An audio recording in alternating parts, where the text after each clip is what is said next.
Shalom and good day all, this is Healing29 back again for another indie comic review, and for this indie comic review I'm covering something that is actually a little bit more local, and it's also connected to an Australian Kickstarter that is online, connected to a series that is called Jump Punch. Of course, I have decided to review this, as this was available for free at my LCS, or my comic book store, and to see how well the story actually is, and if it might actually be worth picking up this particular volume series of Jump Punch. So, starting off with first things first, does this cover in any way, shape or form connect to something that is happening inside with the story? In some essence it does, to which I give it a 7 out of 10. Now it's time to move in relation to the area of the internal art, as well as what's happening story-wise with the characters, and where some of these events take place. So as you can see here, a lot of this is actually in black and white.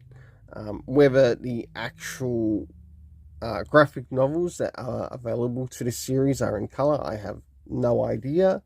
But there are some color pages that you will sort of see in certain places, or not in this alone, but towards the end of this, which I will try put out of my way to.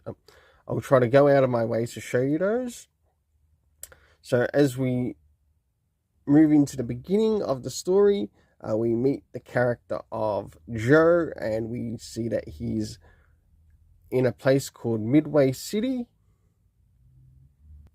As we start to jump towards the middle of the story, we get to encounter some of his opponents in the area, including some other characters who we get to know along the way. One is Hideo, next is Yoshiro, and last but not least is the character of Yukari Hamamoto, but that character isn't seen until towards the end. Now, a lot of this black and white is pretty consistent throughout this whole issue, or this free issue that is provided for whoever decides to pick it up. And last but not least, towards the end, to which Joe ends up catching up with one of his friends, only to be encountered by Yukari Hanamoto, who we learn is an art dealer who seems to be looking for certain things that Joe is in fact connected to. Now, this is some of the color pages that we get to see here, and I really hope these color pages are actually brought into the main graphic novel itself, because surprisingly it looks really good here, and you're able to make out each of the characters and what makes them stand out differently than the other, and a little bit more about this particular Kickstarter.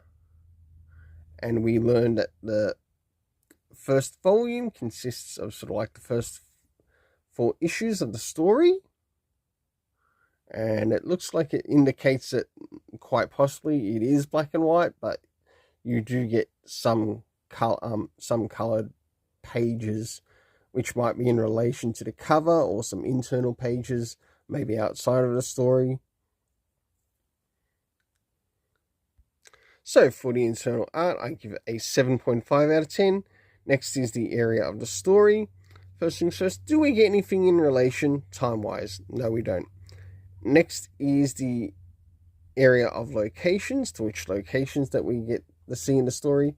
First is Midway City, where we learn that Joe basically lives, and one of the places that he ends up going to in Midway City, we learn that is the area of Chinatown.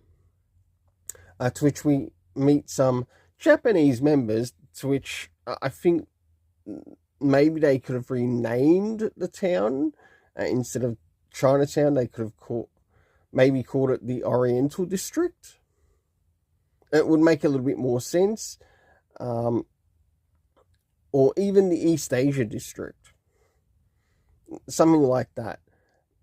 As it would make sense for anyone who might be in China, like being a little bit more creative with that idea.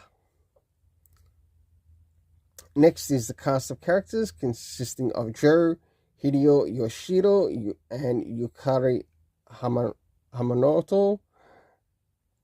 For the overall story rating, I give a 7 out of 10. Until then, let's keep it colourful and have yourself an awesome day.